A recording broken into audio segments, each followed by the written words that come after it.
ప్రతి చెరువు ఊరికి కన్నతల్లిలాగా పనిచేసింది. అది మనకు మంచినీళ్ళనిచ్చింది, అది రజకులకు చాకిరేవైంది, మత్స్యకారులకు మత్స్య సంపద అయింది. ఇవాళ ఎన్నడూ చెరివెండిపోతే బతికెండిపోద్ది అన్నటువంటి సోయితో ఆ చెరువుని మనం కాపాడుకున్నాం. కానీ ఇక్కడ కోట్లకు ఎకరాలు అయిన తర్వాత దాంట్లో అవి వ్యవసాయం అంతా బంద్ అయిపోయిన తర్వాత అవి దుర్గంధానికి, ఒకప్పుడు చెరువు కన్నతల్లిలాగా ఉండేటువంటి పాత్ర పోషించిన ఆ చెరువు ఇవాళ దుర్గంధపూరితంగా మారిపోయిన పరిస్థితి మనం చూస్తూ ఉన్నాం.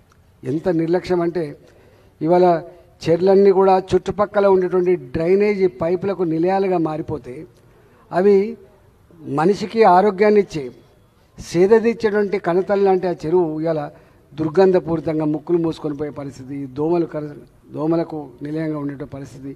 ఆ దుర్గంధపూరితమైన నీళ్లు మన బోర్లల్లా మన బాయిలల్లా అవి ఇంకినప్పుడు మనం తాగితే ఇవాళ అర్బన్ పాపులేషన్ ఇవాళ సంపద కలిగి ఉండొచ్చు, కానీ గ్రామీణ ప్రాంతాల కంటే కూడా అనారోగ్యకరంగా ఉన్నట్టుగా మనకు రిపోర్ట్స్ వస్తూ ఉంటాయి. పేరుకే ఈ అర్బన్ బంగ్లాలు ఉంటాయి, అన్నీ ఉంటాయి, కానీ ఇవాళ ఇవన్నీ మనం భరించే పరిస్థితి వస్తుంది. కాబట్టి నేను మీకు హామీ ఇచ్చిపోయినా నేను మొన్న ఇవాళ తప్పకుండా నేను ఈ రాష్ట్రంలో మంత్రిగా పనిచేసిన, నేను అందులో ఆర్థిక మంత్రిగా పనిచేసిన, ఏ డిపార్ట్మెంట్ ఎట్లా పనిచేస్తుంది, ఏ డిపార్ట్మెంట్ ఎట్లా రియాక్ట్ అవుతుందో చూసినామని. కాబట్టి కేంద్ర ప్రభుత్వం ఇప్పుడే అక్కడ ఆగొచ్చిన వినాయక నగర్ దగ్గర ఆ రైల్వే దగ్గర ఇప్పుడే ఆగొచ్చిన, నేను గేట్ కాడ ఆగొచ్చిన. ఆయన అడిగొచ్చిన ఎన్ని వస్తాయి ట్రైన్లు, ఎంత ఆగుతుంది.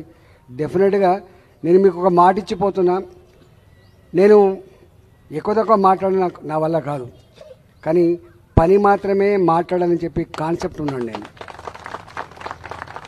ఇక్కడ ఎవరు ఏ పార్టీ ఇంపార్టెంట్ కాదు, ఎవరు ఏ పార్టీ ఇక్కడ ఇంపార్టెంట్ కాదు. అది ఏ పార్టీ అయినా వాళ్ళ పార్టీల పరంగా ఉంటే కావచ్చు, కానీ ప్రజాప్రతినిధిగా ఎన్నికైన తర్వాత ప్రజల సమస్యల పరిష్కారమే భాగ్యంగా భావించాలని చెప్పి కోరుతున్నాను నేను. మేము మీరు చూసిందో తెలంగాణ ఉద్యమంలో రోజు కొట్లాడేది, మేము కొట్లాడేది మళ్ళీ దరఖాస్తు పట్టుకొని పోయేది, నన్ను హేళన చేసేది. నువ్వు ఇప్పటిదాకానే కదా నాకు కొట్లాడినావు మాతోటి, పోయి జై తెలంగాణ కూడా పోరాదనేది.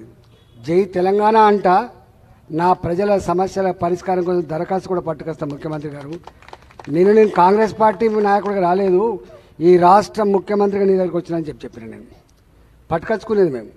అంటే అప్పుడు సమైక్య రాష్ట్రమే అయినప్పటికీ కూడా రాజకీయాల్లో కొన్ని విలువలు కొన్ని పద్ధతులు ఉండే, కానీ ఈ మధ్య వస్తే అదొక వార్త లెక్క. అంటే ఈజీగా పోయి కార్పొరేట్లు పోయి ముఖ్యమంత్రి కలిసేటువంటి సాంప్రదాయం ఉండాలి, ఎమ్మెల్యేలు పోయి వాళ్ళ నియోజకవర్గాల సమస్యలు ఉంటే కలిసేటువంటి వాతావరణం ఉండాలి. ఎంపీ ఏ పార్టీ అయినప్పటికీ కూడా ఎంపీ తన పరిధిలో ఉన్నటువంటి సమస్యలు ముఖ్యమంత్రి గారికి సమస్యలు చెప్పేటువంటి వాతావరణం ఉండాలి. కానీ మనం చూస్తూ ఉన్నాం ఒక రాంగ్ ప్రాక్టీస్, మనం వినకూడనటువంటి రాంగ్ ప్రాక్టీస్ అలా రాజ్యం వెళ్తుంది. ఒక పార్టీ ఎమ్మెల్యే ఉంటే ఇంకో పార్టీ ప్రభుత్వం ఉంటే అక్కడ పోయే పరిస్థితి లేదు. ఇవాళ నేను మాత్రం ఏ పార్టీ కార్పొరేటర్ అయినా కావచ్చు, ఏ పార్టీ ఎమ్మెల్యే అయినా కావచ్చు, ఏ పార్టీ ప్రభుత్వమైనా కావచ్చు, కానీ నాకున్న కన్సర్న్ ఒకటే, మా ప్రజల సమస్యల కోసం ఎక్కడికైనా పోతా, ఎవరి దగ్గరికైనా పోతా, ఏ దరఖాస్తు ఇస్తున్నాను. పైరవీలు చేయండి, మేము భూదందాల పైరవీలు చేయం. మేము ఏదైనా ఫోన్ చేస్తే నా 24 ఏళ్ళల్లో ఒకవేళ అధర్మమైన పని కనుక ఉంటే మేము చెప్పడానికే మేము వెనుక ముందు ఆడతాం. కానీ ఒక న్యాయమైన ధర్మమైన పని ఉంటే ఆయన గనుక అధికారులు పట్టించుకోకపోతే, సిస్టమ్ పట్టించుకోకపోతే దాని మీద మాత్రం రియాక్ట్ అయ్యేటువంటి పద్ధతి వేరుగా ఉంటుంది. కానీ ధర్మం కోసమే పనిచేస్తాం, సిస్టమ్ కోసమే పనిచేస్తాం, దాని విరుద్ధంగా పనిచేసే ప్రసక్తి లేదు. ఇలా మా అధికారులు కూడా వచ్చిండ్రు, ఇక్కడ సంతోషం. నేను ఒకటే మీకు విజ్ఞప్తి చేస్తున్నా, మా ఫోన్లు ఎక్కువ తక్కువ రావద్దని కోరుకోవాలి. మీరు మా ఫోన్లు ఎక్కువ తక్కువ రావద్దని కోరుకోవాలి. ఎందుకంటే మీకు అన్ని గ్రౌండ్లో నుంచి రిపోర్ట్స్ వస్తాయి కాబట్టి ఎప్పటికప్పుడు మీరు పరిష్కరించే ప్రయత్నం చేయాలి.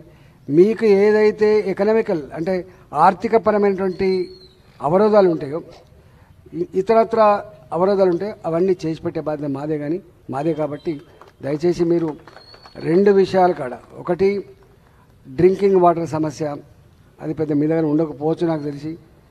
రెండవది ఈ చెరువు సమస్య వర్షాలు వచ్చిన వెంటనే ఎంతెంత ఉంటుందో తెలుసు కాబట్టి నేను కూడా తిరుగుతూ తప్పకుండా.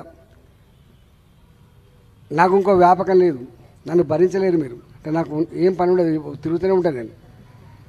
నేను ప్రజాప్రతినిధిగా వచ్చింది, నాకు ఈ పదవి కొనుక్కుంటూ వచ్చింది కాదు.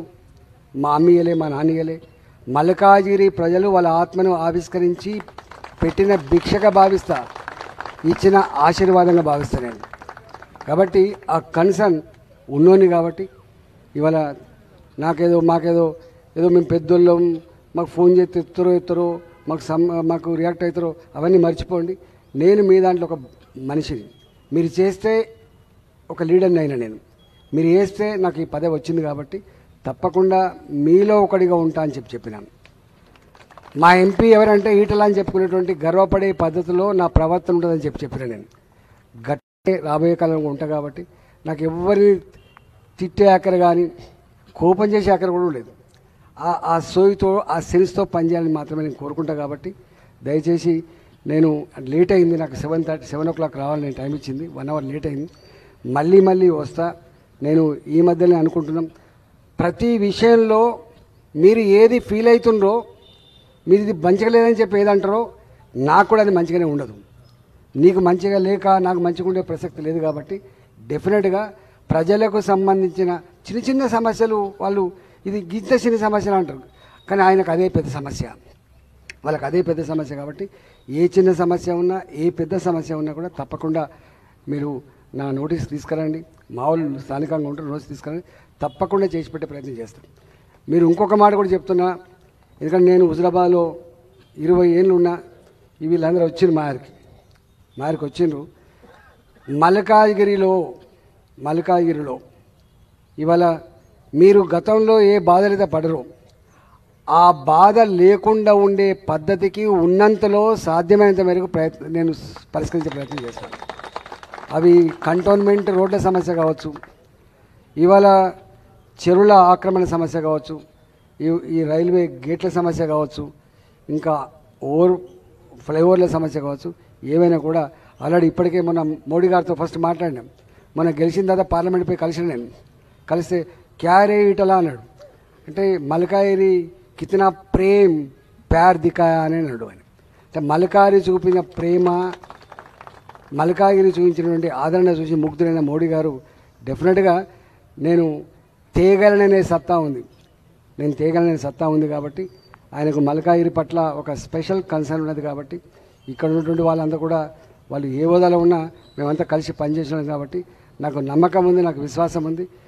తప్పకుండా త్వరలోనే కొన్ని సమస్యలు ఇమీడియట్గా పరిష్కరించే ప్రయత్నం చేస్తా అని మీతో ఎప్పటికప్పుడు రియాక్ట్ అవుతా అని చెప్పి మనవి చేస్తూ మీ అందరి